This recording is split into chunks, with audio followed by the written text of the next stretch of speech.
"What in heaven's name happened, Marcel? What have you done?" shouted Pierre, his face ashen with horror. Before them, an unthinkable scene was unfolding.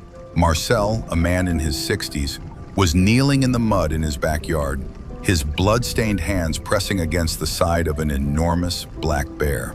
The storm raged around them, lightning illuminating Marcel's determined face and the pleading eyes of the wounded animal. Neighbors had gathered, frozen between fear and fascination. How had Marcel, known throughout the community for his gentle nature, found himself in this desperate situation?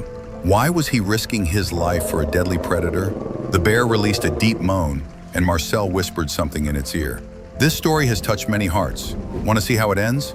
Subscribe to our channel now and tell us in the comments, which city are you watching from? It was one of those days when winter showed its sharpest claws. The biting wind whispered through the bare trees, while snow covered the ground like a silent blanket. In this setting, a man named Marcel Tremblay walked through the forest near his home, accompanied by his faithful canine companion, a young German shepherd named Duke. Marcel, a man in his 50s with a salt and pepper beard and kind eyes, had always found peace in these solitary walks. The silence of the forest was a balm for his restless soul, a refuge from the noise of the modern world. But on that day, fate had a surprise in store that would change his life forever. About 20 minutes from his house, Marcel spotted something unusual. Among the shadows of the trees, a dark figure moved slowly. His heart quickened when he realized it was a young black bear. The animal, which should have been hibernating at this time of year, appeared disoriented and weak. Marcel stood frozen, torn between instinctive fear and growing compassion. The bear, far from threatening, looked as vulnerable as a lost child. Its eyes, normally vivid in a predator, were dull with exhaustion. "Good Lord," whispered Marcel. "What happened to you, little one?" In that moment, he made a decision many would consider foolhardy. Ignoring Duke's concerned barking, Marcel decided to help the animal. Cautiously, he returned home, his mind buzzing with ideas. Hours later, Marcel came back carrying a heavy backpack. With slow, deliberate movements, he spread fish and fruits near the bear. The animal, hungry and still weakened, devoured the offering with desperate voracity. "Easy there, fella," murmured Marcel. "There's plenty more where that came from." In the days that followed, Marcel returned several times, always maintaining a respectful distance. He brought more food and even improvised a shelter with hay and branches. The bear, initially wary, began to show signs of recognition. During one of these visits, something extraordinary happened. The bear, which had been sleeping, suddenly woke up, looked directly at Marcel, and let out a low growl. Time seemed to freeze. Marcel felt his heart in his throat, certain the bear was eyeing him for an attack. But the bear merely observed him with curiosity. After a few seconds, it let out a grunt, turned to the food, and began to eat calmly. Marcel, recovering from his fright, muttered to himself, "That's peculiar. He didn't act as if I were a threat. Perhaps this torpor state bears enter isn't as deep a sleep as I thought. I read somewhere that during torpor, vital functions decrease, but they maintain a certain level of awareness about their surroundings. Maybe he's grown accustomed to my scent and my presence nearby, and therefore doesn't see me as a danger." Relieved to know the bear didn't view him as a threat, Marcel departed, hoping his attempts to help would allow the young bear to hibernate peacefully. As he walked back home, Marcel couldn't stop thinking about the bear's gaze. There was something there. It seemed like a strange connection, one that couldn't quite be explained. The years passed like leaves in the wind, and the memory of the young bear gradually faded in Marcel's mind. Life followed its course. Seasons came and went, and that memorable winter became just a distant story he occasionally shared with friends. On what seemed like an ordinary morning, 2 years after the encounter in the forest, Marcel was jolted from his routine by a disturbing sound coming from the garden. A threatening growl made his blood run cold. With his heart pounding, he cautiously approached the window. What he saw made his stomach turn. An enormous black bear, much larger than the animal he had helped years before. It stood just a few yards from his porch, its eyes, black as coal, fixed on the house with frightening intensity. Beside it, 2 restless cubs sniffed the air. Marcel grew anxious, feeling panic rise and his heart race. His mind was running, trying to make sense of the situation. With trembling hands, he didn't dare move, fearing that any movement might provoke an attack. The bear took a step forward, its sharp claws gleaming under the dim morning light. Marcel held his breath, certain he was about to face the most dangerous moment of his life. In that moment of paralyzing terror, the bear raised her head and their eyes met. Marcel remained motionless, feeling cold sweat trickle down his back. The bear, imposing and wild, stared at him with an intensity that seemed to pierce his soul. The cubs, curious and restless, sniffed the air, and along with their mother, slowly approached the house, completely oblivious to the palpable tension hanging in the air. "Good heavens, what does she want?" murmured Marcel, his voice barely more than a trembling whisper. Something in that penetrating gaze intrigued him, awakening a distant memory he couldn't fully grasp, but he was certain he had seen that look before. The bear took a step toward the window, and Marcel felt his heart leap. His hands, trembling slightly, gripped the windowsill. When the bear reached the foot of the stairs, she paused, her eyes fixed on Marcel's. It was then that a flash of recognition hit him like lightning. The anguish began to give way to recognition. He perceived a story etched in that exchange of glances, filled with a shared past. "It can't be," he stammered, incredulous. "Is that you, little one? The bear I helped so long ago." "So you're a female?" said Marcel with a slight smile mixing joy and surprise. "What brought you back to me?" He continued speaking, his voice trembling as his heart calmed. The realization left him stunned. This was not a threat, but a return. A reunion that defied all logic and reason. Moved by an impulse he didn't even understand himself, Marcel slowly opened the door. With cautious steps, he walked out onto the porch. "Hello, old friend," he said softly, his voice laden with emotion. "What a surprise you bring me today." The bear tilted her head, as if pondering Marcel's words. Then, to his astonishment, she sat down, the cubs mimicking the gesture. It was as if she were saying, "Do you remember me? I haven't forgotten." Marcel, feeling a courage he didn't know he possessed, descended the porch steps. With trembling hands, he picked up a basket of apples and offered them to the bear. "Welcome back," he said, extending the basket. What followed was a moment of pure magic. The bear, with surprising delicacy for such a large animal, took an apple from the basket. Her eyes, once wild and unfathomable, now seemed to shine with an almost human understanding. In that instant, Marcel felt he was experiencing something truly extraordinary. A connection that transcended the barriers between man and nature. An unlikely friendship born from an act of kindness long forgotten. In the days following that surprising reunion, Marcel's life took a new and unexpected turn. The bear, whom he affectionately named Aurora, began making regular visits to his house, always accompanied by her two playful cubs. Marcel, amazed by this unusual trust from a wild animal, began preparing for these visits with almost childlike enthusiasm. Every morning he would go out to gather fresh fruits and nuts, carefully arranging them in baskets in the yard. "Let's see if Aurora and the little ones enjoy this mixture today," he would murmur to himself, smiling as he arranged the treats.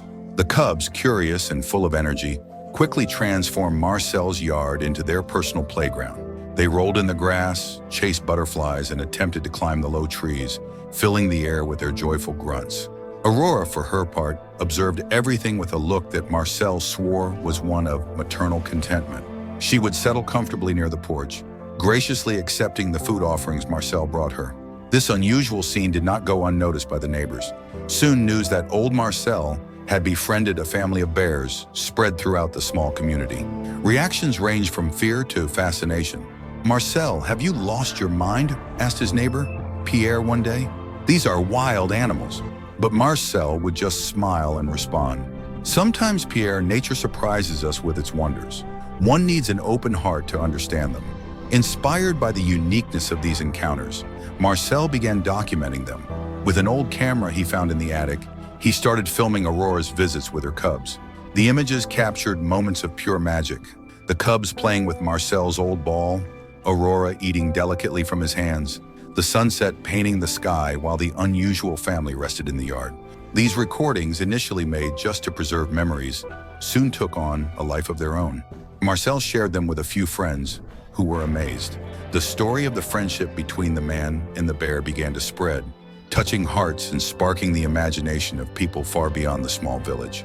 It was a story of trust, of unlikely connections, and of the beauty that can emerge when we open ourselves to the unexpected. For Marcel, each day brought a new adventure, a new lesson about the delicate balance between the human world and the wild world. As the days passed, Aurora's visits with her cubs became so constant that they turned into a precious part of Marcel's routine.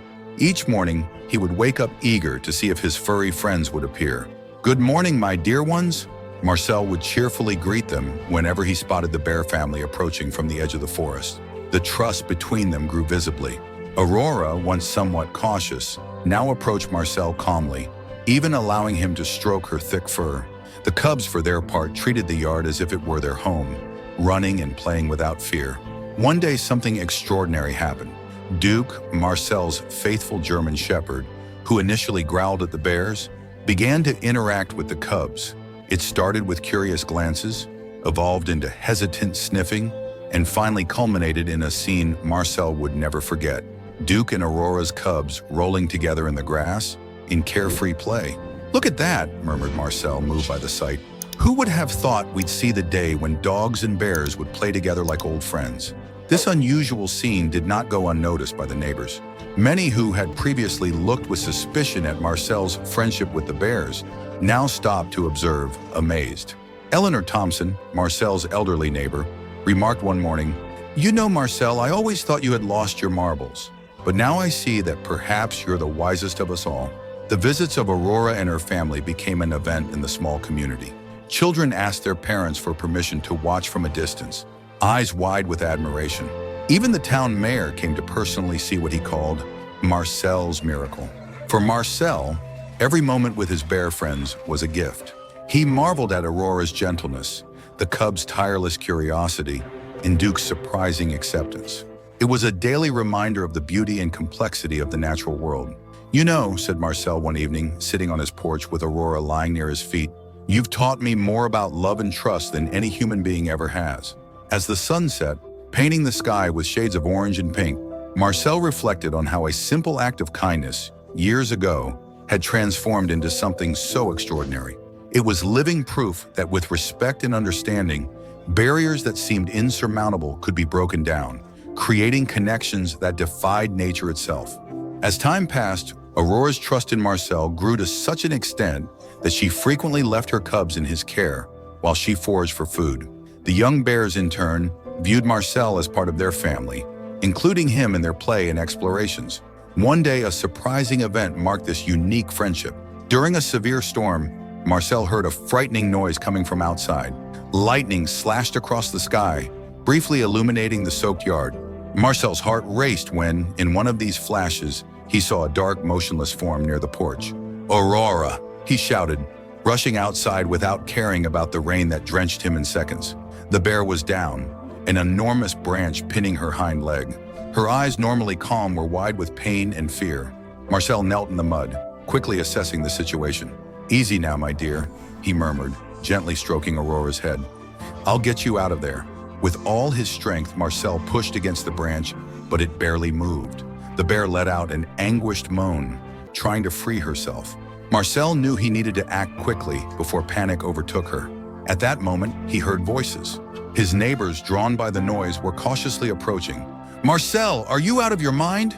Get away from there," shouted Pierre, horrified by the scene. But Marcel ignored them. He focused only on Aurora, speaking softly to calm her while working to free her. Finally, with the reluctant help of two brave neighbors, they managed to lift the branch enough for Aurora to pull free. The bear stood up, unsteady. For a tense moment, everyone held their breath, fearing a violent reaction from the injured animal. But Aurora merely looked at Marcel before limping slowly toward the garage, followed closely by her frightened cubs. That night, for the first time, Aurora and her cubs slept in a space in Marcel's garage. He tended to her wound, applying ointments and making improvised bandages. The scene of an enormous bear lying peacefully in the garage, while her cubs played with Duke, the dog, was both surreal and touching. This incident strengthened the bond between them even further and solidified Marcel's reputation as a bear whisperer in the community. His home became an unofficial sanctuary, a place where the boundary between the human world and the wild dissolved. Years passed and the friendship between Marcel and Aurora continued to flourish. Each spring brought the joyful return of the bear family, and thus the yard of Marcel's house, once a simple refuge at the edge of the forest, transformed into a symbol of connection and mutual respect between species. It became a place of pilgrimage for those seeking to better understand the delicate balance between the human and natural worlds. What about you? Have you ever experienced a magical moment with a wild animal? If you could form an unlikely friendship, like Marcel and Aurora's, which animal would you choose? Tell us in the comments below. And if you enjoy animal stories, please click the like button and subscribe to our channel. 90% of our viewers don't subscribe, and we need your support to continue bringing you these incredible stories. I'll give you a moment to like and subscribe.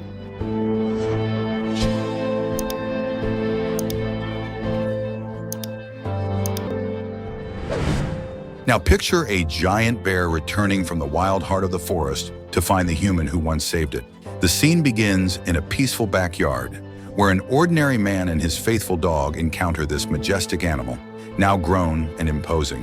What could have made the bear come back after years of freedom? Are bonds formed in youth truly indestructible? Are you ready to dive into this moving reunion that defies human logic? Click now on the video on your screen and discover how a simple act of compassion can transform someone's future. Incredible stories are always just one click away. We'll see you in the next video.